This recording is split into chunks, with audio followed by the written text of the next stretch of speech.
Dear friend, এই চ্যানেলে তোমরা সবাইকে ওয়েলকাম। তো গত ভিডিওতে আমরা সি এর উচ্চারণ শিখেছিলাম, আর আজকের এই ভিডিওতে আমরা জি এর উচ্চারণ শিখব এবং জি এর উচ্চারণ সমস্যা নিয়ে চিরতরে বিদায় দিব। তাহলে ডিয়ার ফ্রেন্ড, এই ভিডিওতে আমরা আজকে জানব জি এর সঠিক উচ্চারণ। তার কারণ ইংলিশে অনেক শব্দ আছে বা ওয়ার্ড আছে যেগুলোর আমরা সঠিক উচ্চারণ করতে পারি না, কিংবা আমাদের মধ্যে কনফিউজ তৈরি করে সঠিক উচ্চারণটা কি হবে সেটা নিয়ে। যেমন ধরো, এই একটা শব্দ, এই শব্দটার সঠিক উচ্চারণ কি হবে, হয় আমরা সঠিক উচ্চারণ করতে পারবো না, কিংবা কনফিউজ হবে, সন্দেহ হবে যে এটা এটা হবে না ওটা হবে। ঠিক তেমনই এই একটা উচ্চারণ, এই একটা শব্দ যেগুলোর আমরা সঠিক উচ্চারণ করতে পারি না বা আমাদের মধ্যে কনফিউজ তৈরি করে। এরকম ইংরেজিতে অনেক শব্দ আছে যেগুলো আমরা সঠিক উচ্চারণ করতে পারি না। তো আজকের এই ভিডিওর মাধ্যমে আমরা সেই নিয়মগুলা জানবো এবং সঠিক উচ্চারণ করতে শিখব। ঠিক আছে? তাহলে ফ্রেন্ড দেখো, জি এর উচ্চারণ কখনো গয়ের মতো হয়, আবার কখনো বর্গীর জয়ের মতো হয়।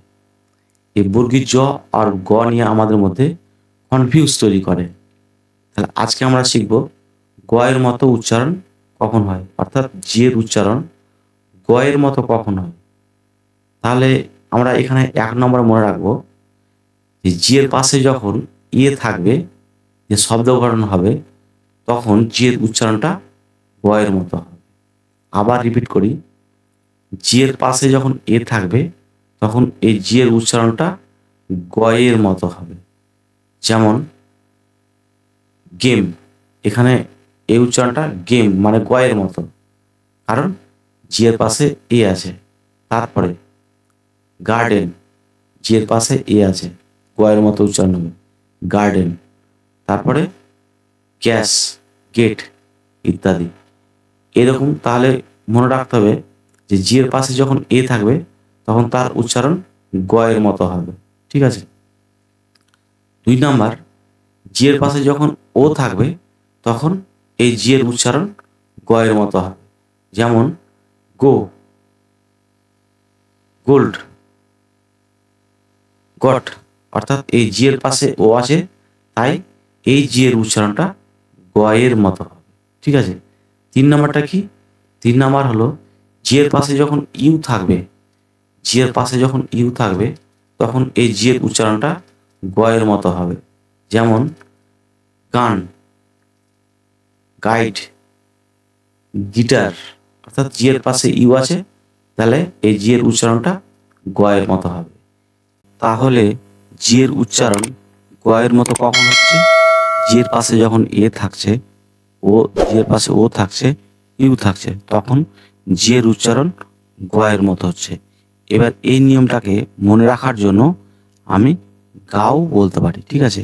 গাও বলে মনে রাখলে জি এর উচ্চারণটা গয়ের মতো, সেটা সহজেই মনে থাকবে। এরপর আমরা জানবো জি এর উচ্চারণ কখন বর্গীর জয়ের মতো হয়। ঠিক আছে? তাহলে জি এর উচ্চারণ কখন বর্গীর জয়ের মতো হবে? 1 নম্বর, জি এর পাশে যখন আই থাকবে তখন জি এর উচ্চারণ বর্গীর জয়ের মতো হবে। আবার বলছি, জি এর পাশে যখন আই থাকবে তখন জি এর উচ্চারণ বর্গীর জয়ের মতো হবে। যেমন হলো জিরাফ, তারপরে জায়েন্ট, তারপর অরিজিনাল। অর্থাৎ এই প্রত্যেকটা ওয়ার্ডে, শব্দে জি এর পাশে আই আছে, জি এর পাশে আই, জি এর পাশে আই, তাহলে এটার উচ্চারণ হবে বর্গীর জয়ের মতো। দ্বিতীয়ত, জি এর পাশে যখন ই থাকবে তখন জি এর উচ্চারণ বর্গীর জয়ের মতো হবে। যে জি এর পাশে ই, তাহলে কি হবে?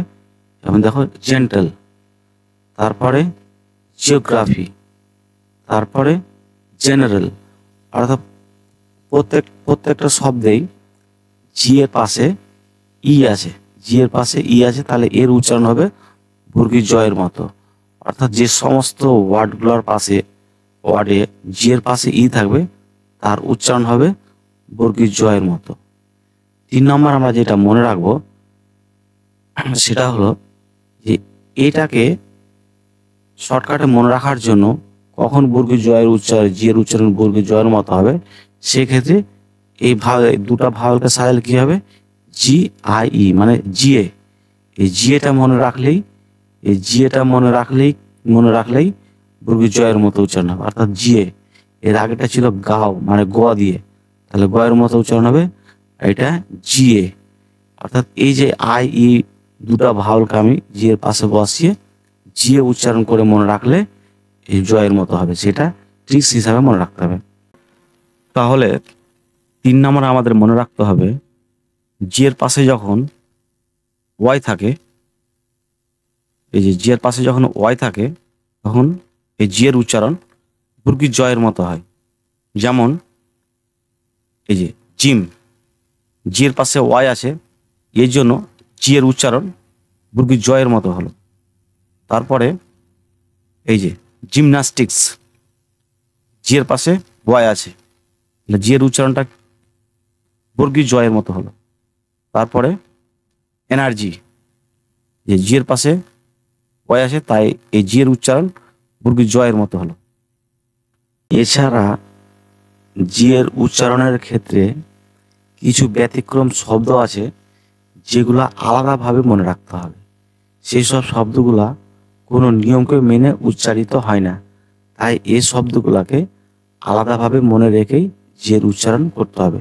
সেই ব্যতিক্রম শব্দগুলা হলো যেমন গিফট, গিভ, গার্ড। এই জি এর পাশে জি এর পাশে আয় থাকার সত্ত্বেও এখানে গয়ের মতো উচ্চারণ হচ্ছে, তাই এই শব্দগুলোকে আলাদাভাবে মনে রাখতে হবে।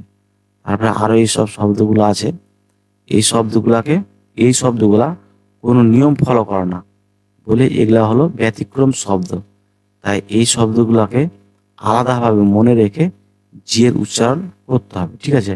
আর এই শব্দের সংখ্যা খুবই কম, ঠিক আছে। শেষে বলি, এই ভিডিওটিতে আমরা 10 মিনিট টাইম নষ্ট করলাম।